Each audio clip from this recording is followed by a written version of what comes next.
This is Main Street with Gary Allen.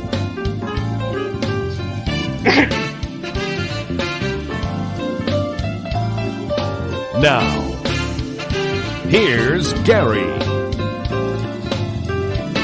And good morning, good afternoon, good evening, whenever you're watching this particular program. Of course, you know it's going to be replayed on YouTube.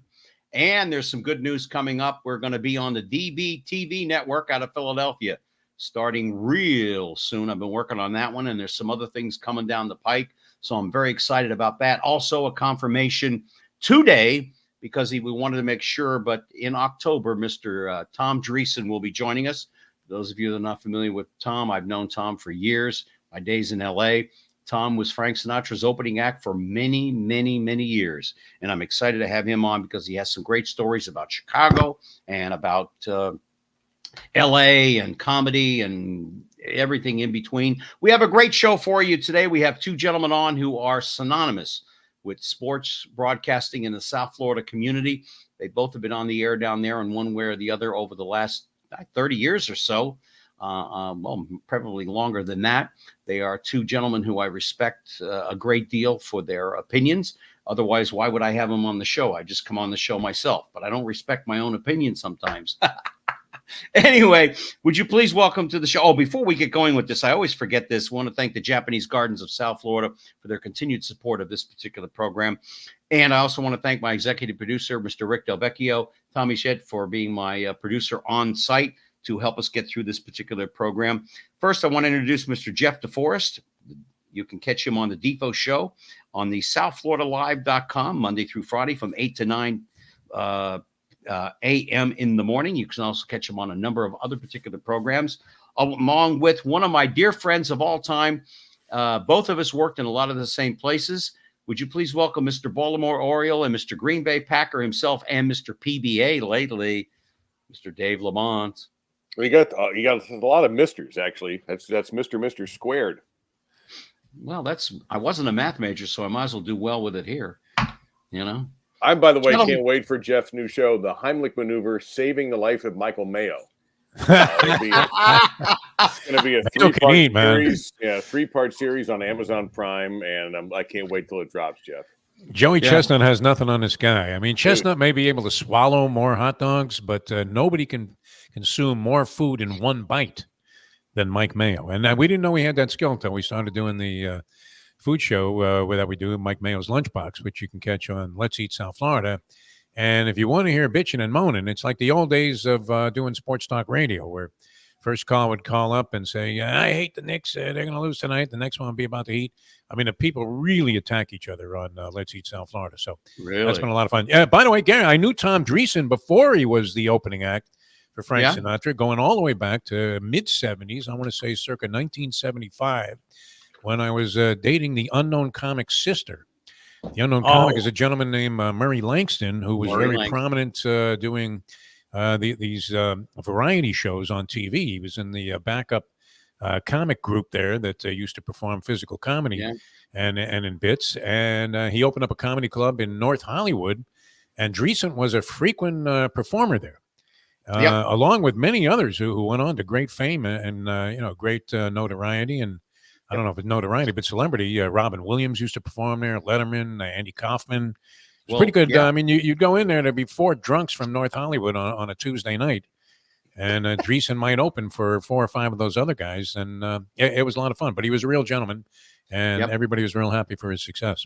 I got to meet Tom when I was living in Chicago. I kind of got to know him through some people who were in the business. And then when I went to LA, I really got to know him very well.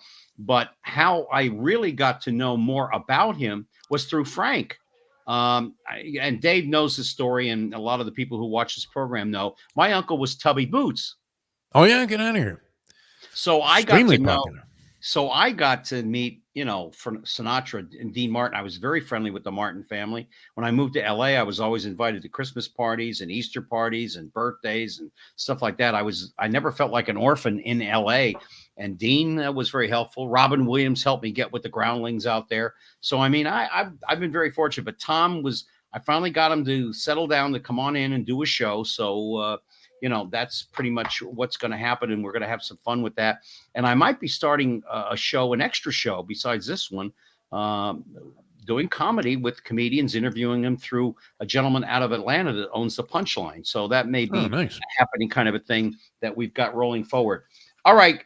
We talked before the show. Let's start with college football. No one was any happier except maybe Mr. Lemont and I to watch Georgia Tech beat the crap out of Florida State. Well, wouldn't go that far, but a last-second field goal does not define beating the crap out of somebody. But it brought up something that almost immediately. Yeah. This loss has almost no impact. No, it doesn't. It's too early. It's not only that. It's like college basketball. In college basketball, you can lose 5, 6, 7 games and cruise right into the NCAA tournament. You can lose 10 games and cruise right into the NCAA tournament. And here, with an expanded playoff, if we had the 14 playoff, this loss would have left a mark. But it won't. As long as they take care of their business from here on in, they might even get in with 2 losses, depending on what those losses are and what they do in other big games. So that spoils it a little bit from the, oh man, what a way to start the season. But it's still quite a way to start the season. I mean, Georgia Tech has become irrelevant, became irrelevant under Paul Johnson and his dinosaur football. And only now, with a different coach and a more traditional or more modern approach to football, such as throwing the forward pass, as Georgia Tech maybe reinventing itself. Yeah. Kind of came on, I guess, a little bit last year. And then, I mean, they were part of the most infamous play. And maybe we were talking about a little bit, mentioned it before the show got started. Because I know, Dave, have you sort of distanced yourself a little bit from the Hurricanes? You were Mr. Hurricane for the longest period. I think they've distanced themselves from me. They don't even know I exist. Oh, so, yeah? I mean, I obviously would love them to do well. You did the games for several years? Yeah, that was a while ago. Probably should still be doing them, frankly. Yes, no doubt. But that was not my fault. That was a contractual failure. Yeah. And that's just how things work out. But no, I'm just not really involved. I send in my money to the communication school for the radio station, which and UMTV. But that's really the extent of it. Yeah, I still have my love for the school. I had like Dave, I had 2.5 years there because I went to GW first when I was in the Air Force in Washington. But I still love the school and. I mean, Mario made a blunder call when it came to the Georgia Tech game, but you know what? Hopefully he's learned something from it. But I didn't care for Paul Feinbaum's comments today that Miami's already lost before the game's even begun because Florida's an SEC school. Oh, well, really? I mean, is that not typical coming from Paul Feinbaum? He's become a blatant SEC shill, but and he was a guy that initially I used to enjoy his work a little bit. Seemed like he had knowledge, but he's gone so far to the right. He may as well. I mean, I'm surprised he hasn't. Has he thrown his support behind Donald Trump yet? I'm not sure. Anyway, I mean, here's the thing. Dave might argue with me with this. I believe this. You cannot make the single dumbest move in college coaching history and run that ball when you could have taken a knee and run out the clock, and then subsequently not only lose the ball on a fumble, but with inside of 30 seconds to go in the game, I was even less than that, I think. Then subsequently go on to lose the game and not come under. I mean, that's an inexcusable coaching move. There's nobody in the coaching profession that could just shrug their shoulders and go, "Oh, well, I've always done it that way." I mean, it was horrifying.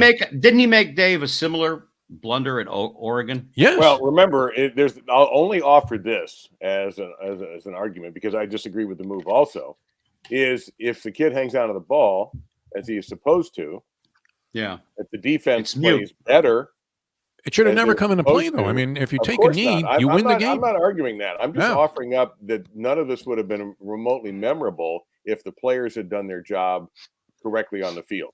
Now he opens the door for this to happen by making that call. So you're right. It's dumb. But you still have to, your job as a running back is hang on to the football, regardless of the circumstance of the score or the time. And defensively, receivers were open and there was clear lack of concentration. on their part. Maybe they thought the game was over, and all of a sudden it's kind of like waking up in the middle of a nap when you think you're going to sleep 2 hours longer, kind of like today. And all of a sudden, oh, I have to do this? Okay, great. Yes, of course it was inexcusable. There's no argument in favor of it other than just saying, I mean, I think Dave and I both said I think Dave and I both commented on it last year. What a horrible call. What a horrible situation. Well, it's an easy pick, though. It's almost like we're insulting our own intelligence for telling everybody how much it sucked. Of course it sucked. Yeah. Yeah. I mean, but it's inexcusable. It really is, Dave. I know, you're giving a guy the benefit of the doubt. Yeah, sure, the player should have hung on to the ball. He should have never been in that position. I agree. No. You drop back, you take a knee, the clock runs out, the game's over. Instead of shaking your head, you're shaking hands with the players on Georgia Tech, and you have another victory. You get a better bowl game that gets you more money and all that. As far as Feinbaum goes, Gary, I don't watch any of that stuff anymore. Any of it. I watch the games, and I don't watch anything else. And one of the reasons that I don't is that I just think there's an element of performance art that goes into these things now, where guys just say things because it'll get them attention. And it doesn't matter whether they even believe it or not. And sports talk kind of turned into that. I'm just going to say something, and then I'm going to check my social media to see if I'm getting responses and clicks and web hits and all this other stuff, which is how your popularity is measured, unlike the way it used to be. So I don't care what Feinbaum says. I don't. He has zero meaning in my life. And so let him say what he wants to say. That we'll find out when the teams actually play. Who knows? Maybe he's right, but we'll find out. I don't think my brother went to Florida, and he even said, "Nah, Gary, Miami's a lot better than Florida. Florida may give him a tussle, but it isn't going to last very long." By the way, the reason I said what I said about Florida State and Georgia Tech, Dave, was that throughout that game, except for the first series when they went down the field and scored against Georgia Tech, and the series I believe late in the third quarter, you guys correct me if I'm wrong, where they tied it up 21-21. It seemed the D-line and the O-line, I mean, I know they had a lot of graduates, guys gone on to the NFL, but it was not very effective. And I think Georgia Tech kind of had their way with them for a good part of the game on the O and D line. Am I wrong, or did I see the wrong game? It'd be hilarious if you did see the wrong game, wouldn't it, Jeff? Hey, listen, Dave, I told you this story. Defo, you don't know this, but I told my mother's sitting in Super Bowl III in the Orange Bowl constantly, and I'm on the sidelines with the Colts, with where my brother is, and my mother keeps saying to my father and my sisters, "Now, which team is Michael's? Well, which team are the Colts? Which team does he play for?" See, and more interesting to listen to than Feinbaum, probably. Yeah. Oh, my mother. That was the Jets' last big game, by the way, Super Bowl III, which a lot of people are high on their chances again this year with Aaron Rodgers. I'm not sure how that's going to go. I don't know. You know what? Joe Namath put it best to me personally. He said, "I think the Jets are, since we won Super Bowl III, they've been kind of jinxed." He said it's sort of like the Dolphins with their 17-0 season, although they seem to be. Did that happen? I never heard a word about that. Dave, you were in Baltimore at the time, by the way. No, Virginia, actually, at the time. And they beat my favorite team in order to get there. No, to your original point, I don't know, Jeff, I think FSU looked not quite as sharp as I thought they were going to. I mean, I know GJ Alphabet Soup is like 35 years old and is on his 12th team, but he didn't have the greatest game either.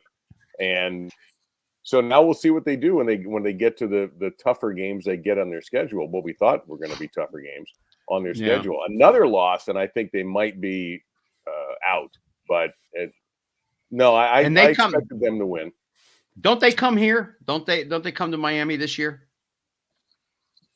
Aren't they in Miami? Speculation, though, was that they were already toast. I mean, they were being condemned as being out of contention for anything after losing that game. Now, did they get an extra game out of that? I mean, what kind of monetary compensation was involved there, Dave Lemont? You would know this. It's they split the game, right? Aer Lingus.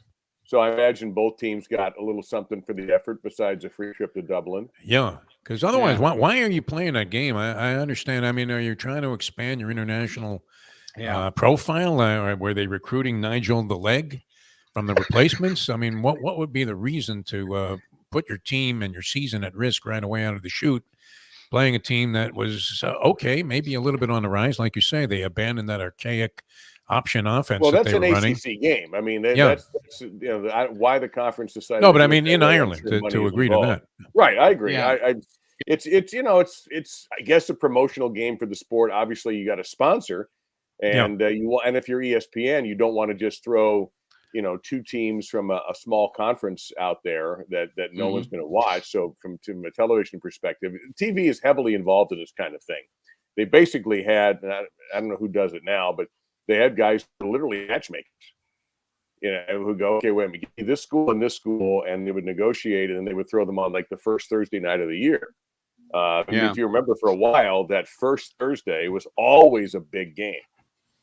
And the ESPN would negotiate with these schools and go, look, here's the time slot we got. It's Thursday. How do you want to do this?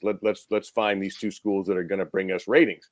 That is ultimately what they care about. And I think we all agree with that. So I think that's probably part of it, is that game, and why. And let's not forget, ESPN has a partnership with the ACC. So there you go. Yep. They have their own network, the ACC network. As a matter of fact, the co-host of the show, or she used to be, is from Weston or Davie, Florida. And Packer, Billy Packer's kid is the host of that Packer, thing. yeah. Mark Packer. Yeah, he's the host of the thing. FSU comes here to South Florida, by the way. Okay. I missed Dave too on the sorry, Gary, but on the play-by-play. And have you noticed this trend? Now, what happened to Joe Tessitore? I used to think he was good, sort of even-tempered announcer. He's very excitable. He has adopted the Gus Johnson School of Broadcasting. Did he go to just entirely screaming at the top of his lungs? What happened? I think he's developed that over time. Yeah. And let's not forget, he's now going to be a wrestling announcer. So he may be starting to incorporate some of that. He's been doing it in boxing also, though. I mean, he's hysterical by the end of the second round. It's sort of annoying because he used to be, like I said, a very listenable and seemingly competent play-by-play guy. And he doesn't live far from Dave. Oh, yeah. Well, I mean, but he's screaming at the top of his lungs. I had no idea. He lives in Sunrise.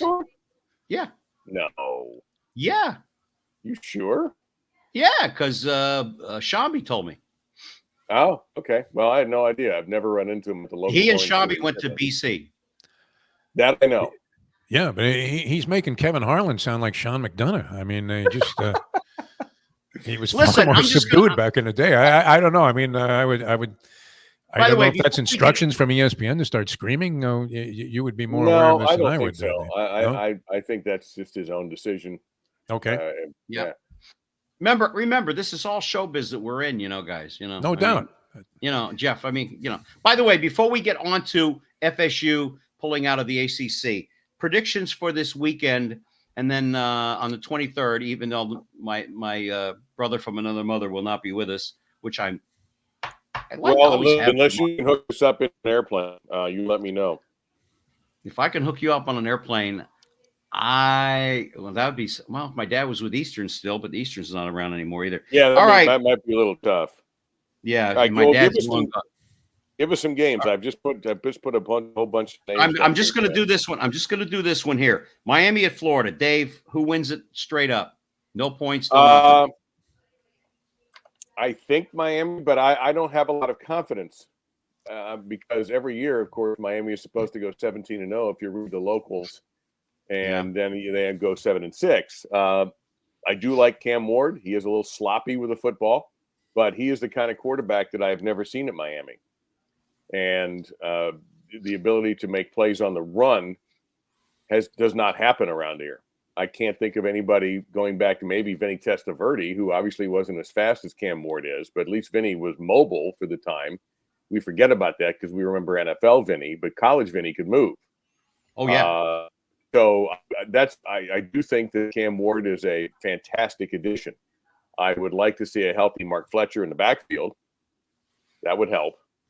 But Martinez is supposed to be pretty good, right? No, Martinez is good, actually. That was another great move. So far, the transfer portal, at least before we've ever seen him play for real, seems like a good start to improve an offense that Jeff, I don't know about you, but when did Miami offenses become boring? A while back. Yeah, and they've stayed Yeah. boring. It's And I been a think that's while. what- I mean, yeah. since and that's another thing we used to say this about the Dolphins all the time. If you're not going to be real good, be exciting at least. And Yeah. that was always true of the Hurricanes. I mean, you knew you were going to see something that was going to be entertaining. Jeff, They what do haven't you been that think? way for a long time, and they've been disappointing on top of that. So it's Jeff, been a what do you think? long neutering of the South Florida fans with the Hurricanes. My original instinct when I saw it, and taking out the point spread, kind of takes the thrill out of it for me. But straight up, you would have to think Miami is going to win. Everybody's saying that Florida is going to have a real down year. Napier on the hot seat. He's got the Ed Ogeron treatment going. And I do believe this, though, that were it not for the contract, the onerous nature of this contract that they're playing Mario Cristobal, this would be beyond a make-or-break season for him. I don't even know if he gets here after that outrageously poor performance last year. Because didn't the next week, Dave, after that ridiculousness of not taking the knee, didn't he barely survive a game doing something equally stupid? I don't The remember ensuing equally week, stupid, and they won but like an overtime or something, and he was all thrilled. See, we can do it. overtime. I wouldn't be too quick to fire him right now because he would only be the 77th coach fired in the last 12 years around here. It's too many. You don't. Exactly, the but only guy they who have had the right any guy. chance- That's the question. The only guy who had any chance to even change the locks on his door was Al Golden. Yeah. And I just believe that constant change leads to constant losing. Yes. So I'm willing to ride with Cristobal for a little while longer, unless this ends up because it's too quick. Unless you are, God, I forgot Joe Philbin, and you needed to go after 1 year. Yeah. No, I cannot stand revolving doors because you cannot win with a revolving door. You can't. And in college, if you have a guy who brings in Jeff DeForest, I want to run the football. I want to be the next Jim Harbaugh. I'm going to run it 32 straight times like I did against Penn State. Kill. And then, okay, after 3 years, so you recruit all your guys, you recruit all these people that fit the default philosophy of football, and then it doesn't work, you get fired. Bring in Gary Allen. What's Gary Allen? I'm an air raid guy. I'm going to throw it every down. Oh, great. Okay, well, all those guys that Jeff just recruited that are terrible for that offense are going to, okay.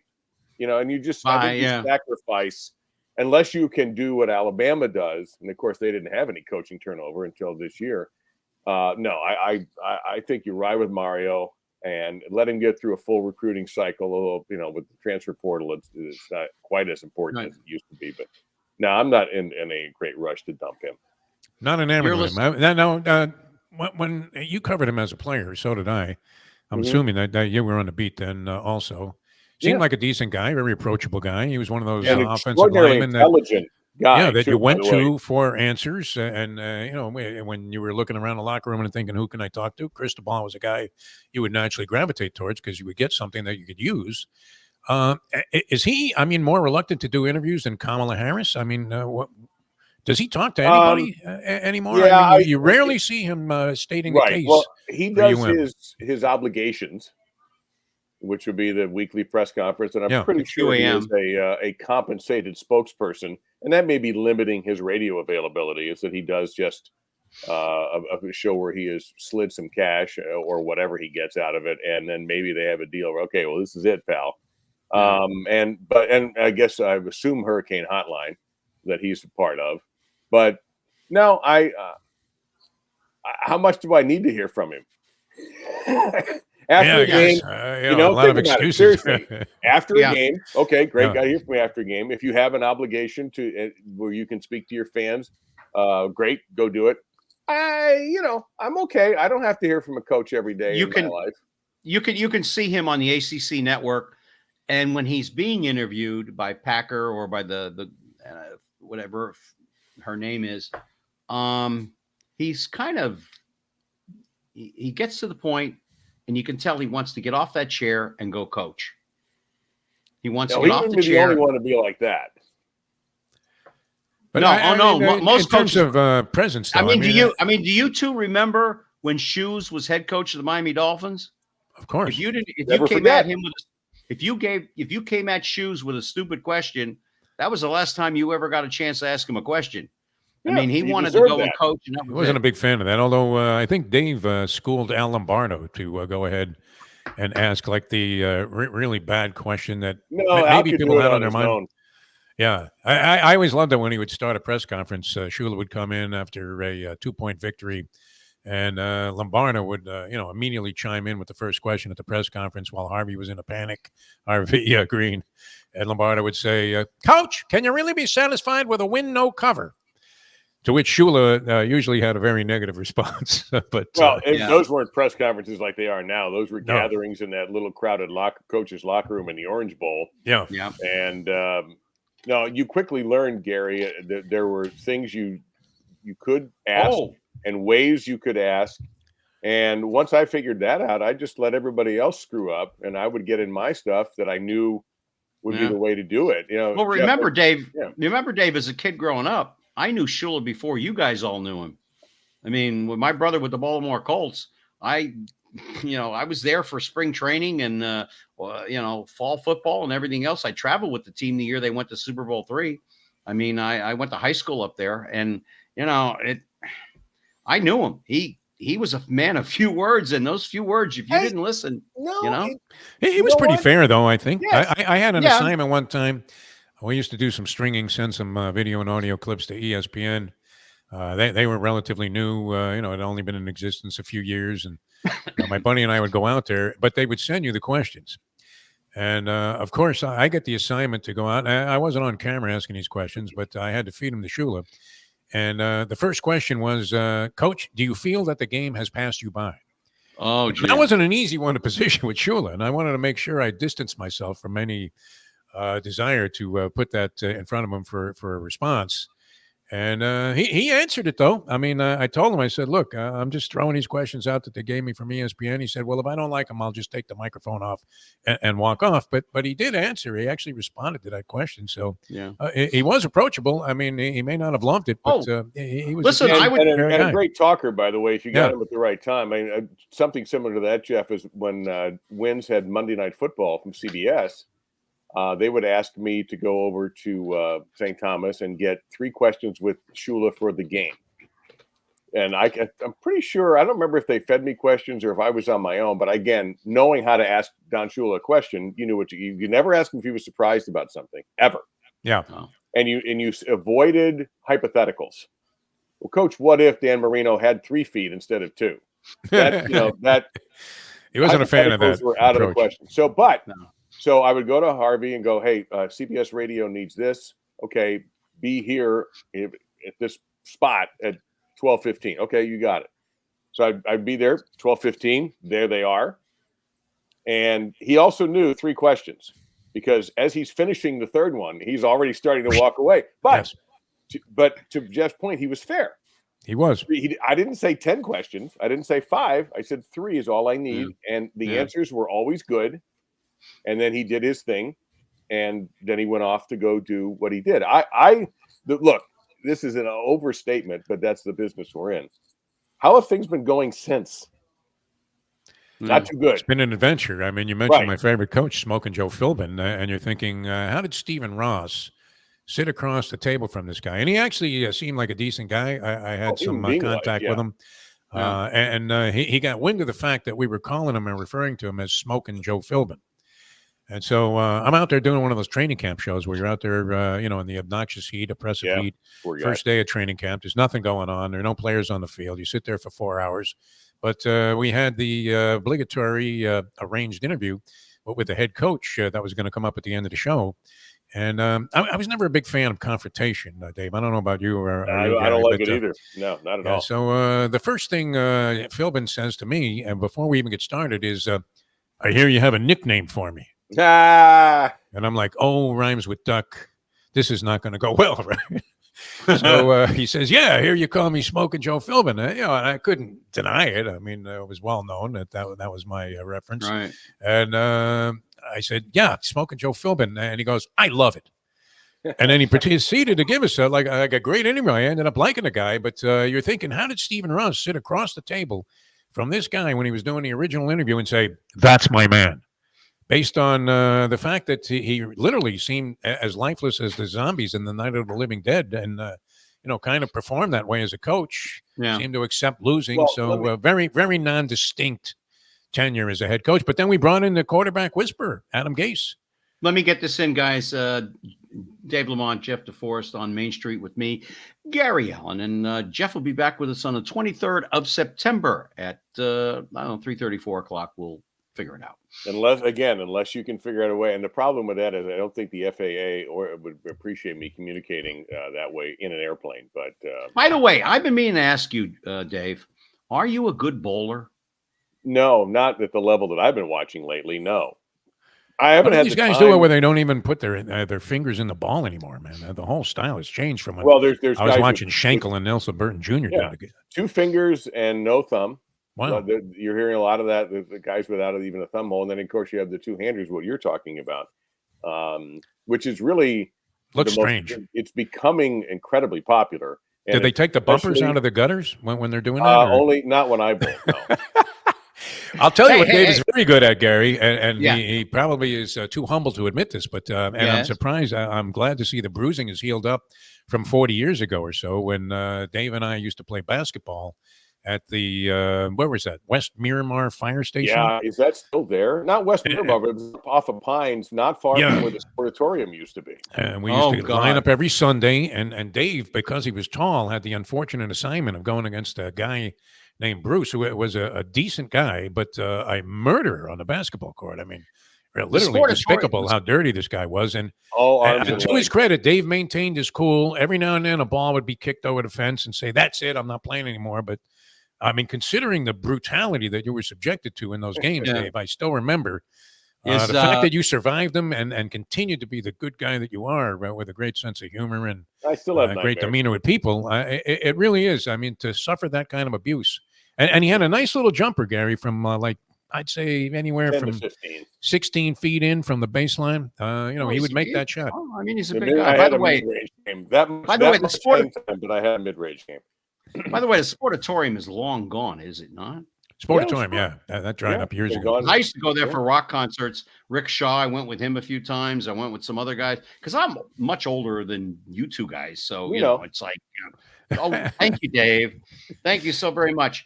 I'm way beyond the Mendoza line for men at this point. By the way, I want to get back to one thing. Huh? Yeah. I'm supporting you. I'm just backing you up. Thank you, my dear. I want to bring up one thing before we go anywhere, because you said at the beginning of this broadcast, I wish you were the voice of the Hurricanes. Oh, no, I have nothing. I have nothing against someone. And Jeff, you don't know the story, but Dave does. But when I got back into town into Fort Lauderdale, when I came home from Chicago, I was in the Attorney General's office up there, and I wanted to get back into broadcasting. The first place I called was where I used to work at WIOD. And a certain person who's the voice of the Canes was the PD. Oh, yeah, he was. And he said, Gary, I'll give you, and he knew me. He said, I'll give you a call back in a couple of weeks. I'll see if I can find a spot for you. You're still waiting? Dave, am I still waiting for that phone call? Well, apparently you are. Well, I can't imagine that's ever happened to Jeff or me. Not by that person, but in general. I mean, that's just how this business works. Yeah. I sent out an email the other day and was shocked I got a same-day response from somebody and pleased, but it is unusual. But that's just how this business goes. I mean, I would love to do the job. I would still love to be doing it, but that was out of my hands. I would love it. You were great. You were great on those calls. I had a chance to do some play-by-play with the Canes. It was among my favorite experiences. I didn't do football, but I did basketball and baseball for a few years. Had a lot of fun. But that very same Joe Zagacki, who actually was responsible for sort of launching me onto a nice run on the radio. I had been in radio, started out at 940 Wins that was my first job here doing sports reports. Remember when there were like 3-4 stations, Dave, doing like 2-minute, 3-minute sports reports? All right. So, and you were one of the guys, right? I replaced you when you left, right? You may have, yeah. I think there was Steve Shane for a little while. Oh yeah, Steve Shane. Wow. And then you and I knew Ron Harrison. Did you work with Ron also? Oh God, yeah. Yeah, of course. My God, it was one of the highlights of my life. Are you kidding? He was great. I adored that man. Absolutely. This guy used to drive up Gary and people from the Keys. I remember Ron. I remember place Ron. in Isla Mirada, and he drank quite a bit, maybe to excess. And it was always odds whether or not he was going to make it through the door. He would come through the door of the newsroom in this Carroll City facility that they had at 5:59:50 to go on the air at 6. And they would hand him back. This was back in the day when you had wire copy. So they would hand him like a stack of papers, which he certainly didn't have time to really pour through to see what stories he was going to read. And so you would get something in the morning sportscast along the lines of, all right, the Cubs are leading the Cardinals after 6.5. It was like, run. It was last night, but he didn't care. It didn't matter because he could sell anything. He could sell you like vacant lots in North Carolina 100%. In the mountains, undeveloped land, wilderness. The only other person on the radio, and again, I'm my friend Paul Castronovo is a very good salesman also. Yes. But from my experience, and we all know who Paul Harvey was. Paul Harvey was the very best. He was great radio salesman I've ever heard still, and Ron was in his league. He was up there. That's how good he. And he sold his own stuff too. In other words, he would have somebody from the sales staff go with him, but Ron knew so many people because of his personality that he would just go out and sell his own stuff, and then so he would make that commission, and then whatever he would get for doing a live spot. But he was really able to convince you that whatever that product was he was selling, that he was intimate with that product. He used it. He knew the people. All of it. I mean, that and this the fact that he was a Carl Hiaasen character in real life. Like, I'm surprised there hasn't been a book about him that Carl has written, because that's Ron Harrison. This is a guy and he's unfortunately gone, and I miss him terribly, because that kind of character, Jeff, I don't know, could survive in today's environment. Yeah, no, great voice also. He knew nothing about sports. He didn't watch any sports. He was the first to admit it. It was very competitive back then, though. But there's one guy. You had me. I was doing sports reports actually in the afternoon. Yeah. And Ed Berliner had a brilliant voice, and he was doing sports reports. A bunch of other guys, Sonny Hirsch. So that was pretty common. So the business has changed. QAM came along. Yeah. That was before we even had an actual full-time sports station. Right. Yeah. We had a 6-man sports department at IOD, which wasn't, only partially dedicated to sports. But Zagacki got me back into it. He called me one day. That the only way the radio station made any money on these ball games with the Dolphins and the Hurricanes was to do extensive pre- and post-game shows. I don't know if you were a part of that. Those? Yeah, it was like it was 3 hours, and they were expanding it to 4. Oh. And Zagacki gives me a call, and the whole burden to produce these shows, which were very well produced. I mean, he used to do a lot of stuff on tape and interviews and features and all this stuff. And the only way he could do it, he told him, he said, if you're going to add another hour, I got to get another guy in here. And he called me, and I ended up coming back into radio. I was doing TV at the time on Sunshine Network, and I ended up coming back, and it ended up being like a 40-year run. So I have to give him credit for that. All right. And not the most popular of announcers, though, for some reason. Let's get over to Major League Baseball. We're coming down to the home stretch. Dave's team, the Orioles, I watched them lose last night to Houston. Yeah. And really felt bad. My Phillies are lucky to be hanging on by the skin of their teeth. If the Braves had been playing any better the last 3 weeks to a month, they would have surpassed the Phillies long by now. What would be the problem with the Braves over the last 3 weeks to month? Well, they had injuries. The injuries, yeah. Your best player not available? Well, yeah. But what I'm saying is, if they had been winning more, with the Phillies having the problems that they're having with their pitching staff and not hitting, they would have been surpassed, and they'd be looking at a wild card team. But as it is, you have a 6-game lead. Yeah, I know. But the way they've been playing lately, Dave, they've been bad. Nope. You don't get to complain with a 6-game lead. And a tough one tonight. They take on the Stros against Zach Wheeler on the mound, who's been extremely effective, 12-5 on the year, low ERA. But Houston's on fire. Have they not won 6 or 7 in a row? They're playing better. Well, they split that series with Baltimore. Baltimore, okay. They won the first game. Baltimore won the middle 2, and then Houston won yesterday. The Astros are 10 games over 500, and in the West they have a lead. I'm looking now; it's like 4.5. Yeah, like 5 games up on Seattle. And Seattle fading. They fired their manager. They've fallen completely apart. Strange. Yeah, very strange. The Dodgers are 3 up on Arizona. The Padres are coming on strong. Whether they can hang on, they'll probably get a wild card. Milwaukee probably has the Central without any problem at all. I mean, the closest club is the Cubs, and they're out of it as far as I'm concerned, because the Cubs They're never 10 games. I saw the Cubs a week ago, and that lineup, they hit a lot of homers, but they don't get on base. And I'm not sure if their pitching would hold up in any kind of a playoff series. My question tonight's going to be an historic night for me, though. I believe it will be, because you. I had some inside information before the season started. I don't know that you really needed to get this inside information, but it just confirmed my belief. What's that? Can we bet on it?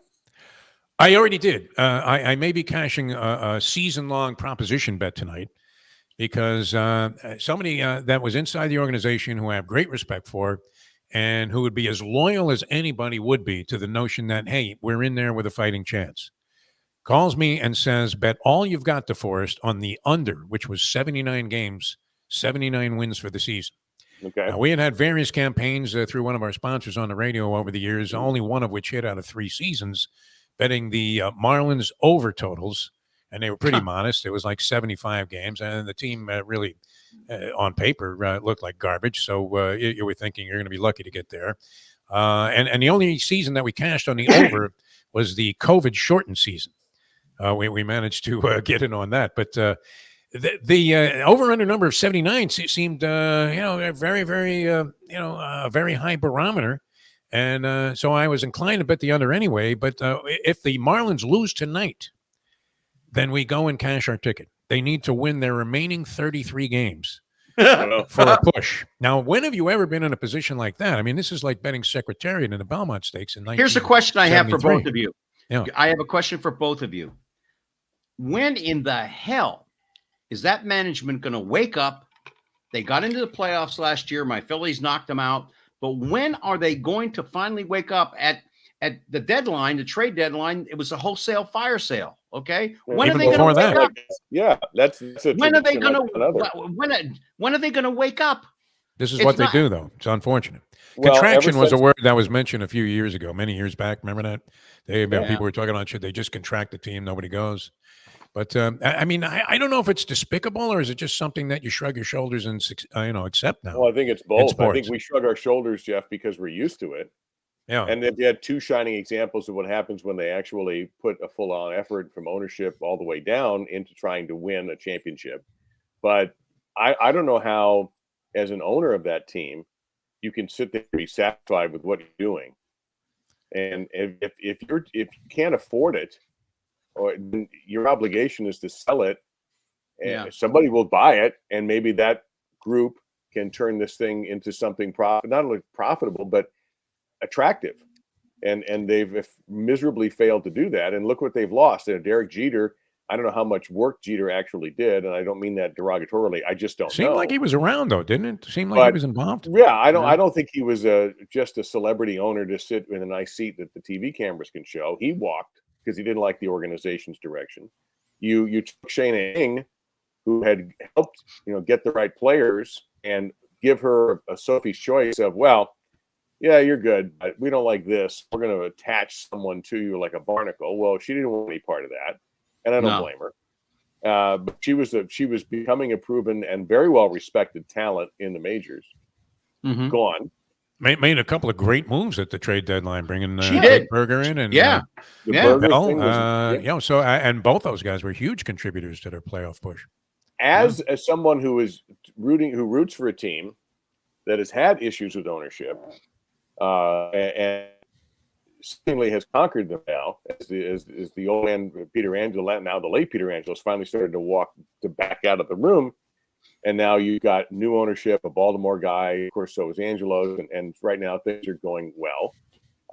It starts at the top with the Marlins. That's all there is to it. And you've had people with boatloads of money in Wayne Huizinga and John Henry.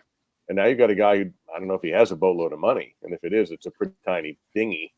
And it's just destroying this franchise and destroying the fans' interest in it.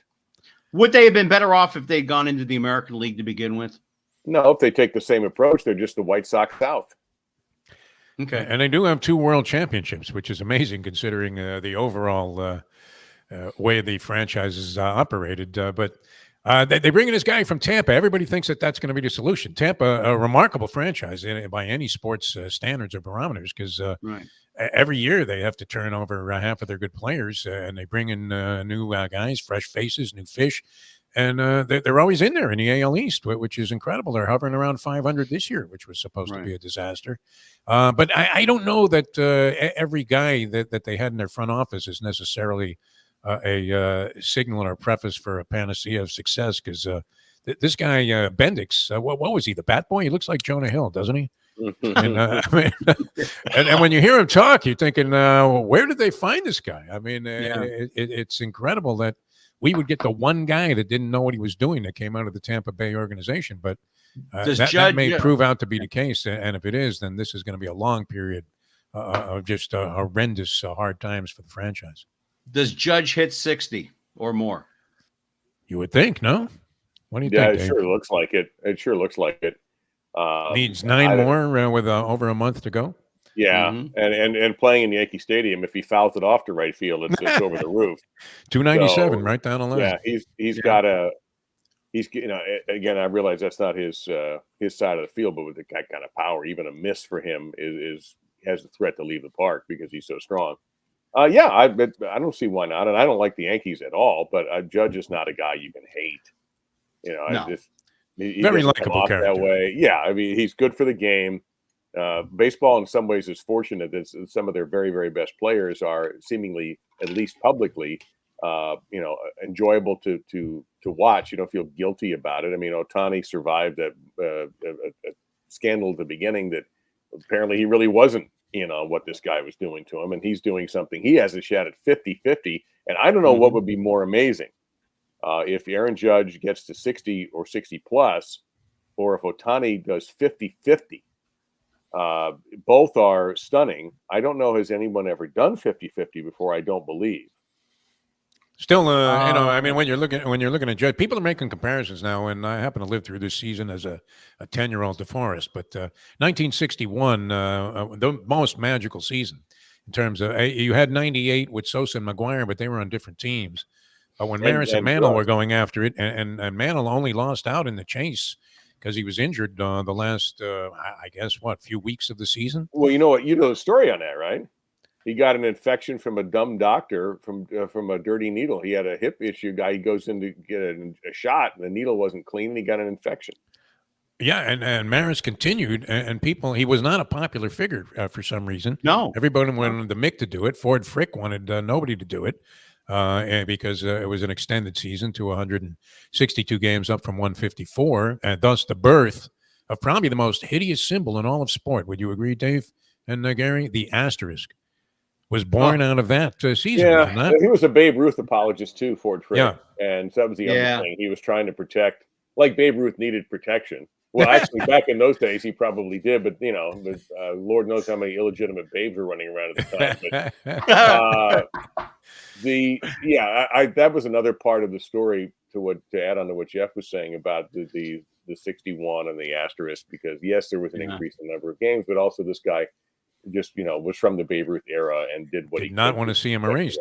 But is this season with Soto and Judge comparable to that? I mean, you're seeing a lot of these comparisons being made on TV. The last couple of games they hit both back-to-back home runs. As a matter of fact, the Yankees had 3 home. The Yankees hit back-to-back yesterday, right, Dave? Yes. Yeah. I mean, Carlos Stanton hit one after Judge. So. Yeah. By the way, do you guys remember when Henry Aaron broke the home run? Yeah, sure. Little Al Downing on the mound. They asked a long relative of Babe Ruth, because apparently this woman was still alive and she knew Babe, but she was just a little kid. And I always remember this because it was Dave Dreesen, of all people, by the way, who pointed this out to me because he loves baseball. She was asked, hey, do you think the Babe would really be pleased, even though it broke his record, that a man of color broke his record? She said, no, he would not. And I'm not either. Wow. And she walked away from the interview. Just walked away from the interview. I would like to award you, Gary, with the single most random reference in the history of amateur or semi-pro podcasting. Hey, That's what I'm here for. Absolutely came out of nowhere. Yeah, that's what we're here for. All right. College football. We got about 10 minutes left in this Michigosh. The top 10 is Georgia, Ohio State, Oregon, Texas, Alabama. I have questions there. Ole Miss, Notre Dame, Penn State. Florida State is ranked. Ole Miss. What? Michigan is, Ole Miss. It says Ole Miss ranked 6th. Notre Dame, Penn State, Michigan, Florida State, which they were 10. I don't know if they're going to drop. They probably will drop some. Clemson is 14. Miami is 19. My question is, Georgia plays Clemson this weekend. What are we looking for here? That's more in your ballpark, Dave. I mean, supposedly Georgia lost a lot, but you have to figure they were acquiring plenty. Yeah. And Clemson hasn't been quite Clemson for the last couple of years. In fact, even Dabo, there's starting to be whispers about, which you would find remarkable. Since I remember interviewing Dabo Sweeney his first year as coach at Clemson. They were playing Miami, and he always used to feed us the opposing coach for an interview. And I remember being just extremely impressed with this guy. Mm-hmm. And I was thinking, okay, if he's on a South Florida radio station, that this isn't going to hurt him in the recruiting game, which is a large reason why these guys consent to this sort of thing. Then he became kind of a schmuck. Later on, they seemed to be a little bit insufferable. Is that a fair statement, Dave? Well, I think that sometimes with success, absolutely, will change your personality and what's expected of him. The thing that's hurting him is he just will not play the transfer portal game. And that's right. Everybody else is, and he has not been able to get a solid quarterback for a while. And let's face it, we talked about Cam Ward in Miami. If you don't have a solid quarterback, can you fake everything else around you to prop that guy up? And the answer is generally no, not at that level. You might be able to get into a bowl game, but for Clemson, just getting into a bowl game is obviously not good enough. So I think that's his weakness right now. He's hurting himself by taking what I'm sure he believes is a principled stand.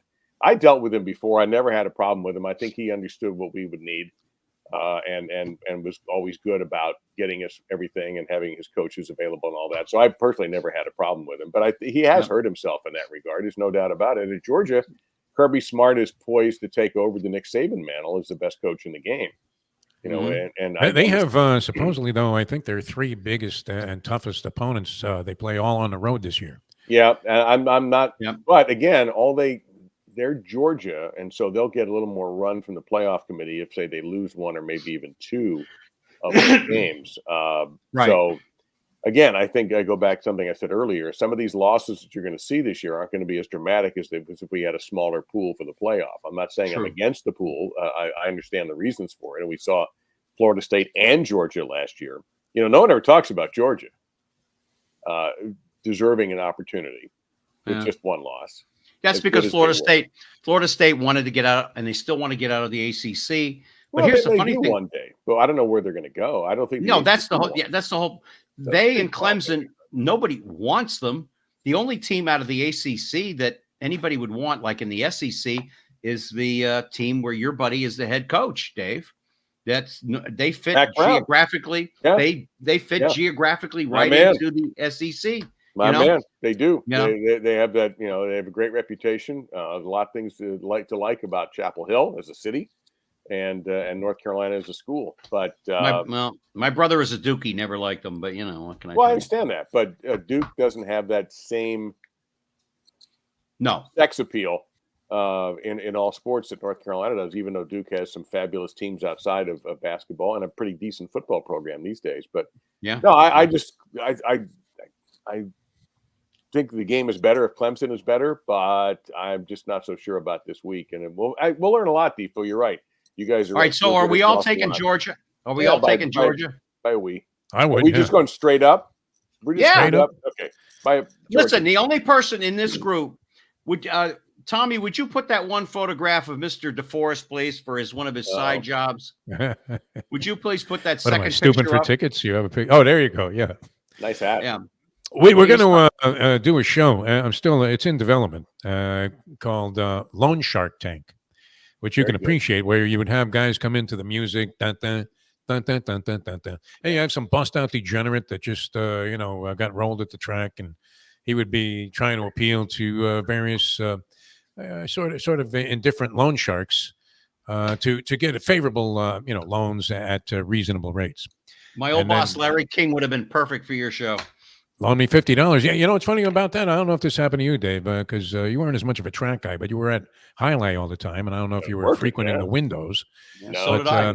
There were tellers at Hialeah because you were in the media. They naturally assume that you have some kind of deep connection to everybody. So people would see me. They knew I was at IOD. King was already long gone.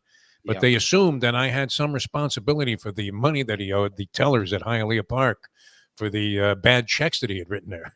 And years later, I mean, King might have even been dead by now. And I would go to the window to make a bet. They go, yeah, when are you going to call your friend Larry King and get me my money? Really? I'm like, Wow. let go of Larry- it already. I mean, it's not happening. Plus, I would don't run know in- this guy. Yeah. I would run into Larry when I was living in LA all the time. We go and have lunch right there on Fairbanks. There's a delicatessen there, and and he taught me an awful lot about talk radio and stuff because I never really did music radio, but he was a good man to me. He never borrowed any money from me. I mean, Yeah, But- I think, Jeff, I think it was interesting when Larry King passed. I think the reaction in 49 3/4 of the United States was, oh, I really liked him. That's a shame. And there's a pocket in Southern Florida that's like, that son of a bitch owed me money. Yeah, exactly. So, I think Yeah. it was. But I most don't know why people they that- thought they could collect it from me. What did I have to do with it? Guilt by well, Jack, association. listen, No. it's the same thing as with me when I would say, they'd say, Gary, what does your father do? Well, he's a captain at Eastern Airlines. Oh, did you think your father knows so and so? Well, what does he do? Well, he's a mechanic. Frank I don't Foreman. No, I knew Frank Borman. I actually There you go. did get to meet him once. I did get to meet him one time, but it is what it is. And Right. you guys stay right there because I want to thank you both so much. And then we'll talk after the You show. don't for care just a about the couple minutes. FAU Michigan State preview? Come on, let's go, guys. We got time. Wait. It's my man, Tommy Herman. I think they're going to be good this year, Dave. What do you think? I don't. No? Actually, I think they'll be okay. Yeah, we do have a few minutes. Yeah, Yeah. actually, I Herman's think they'll coming on be our show okay. tomorrow on the Good. Well, South Florida Live. Yeah. I remember him from Houston when I dealt with him, and obviously my old Owls ties. I like to see them do well, but I don't know. Yeah. They, they had their little run in their lane, and he understandably left, although he did love living here.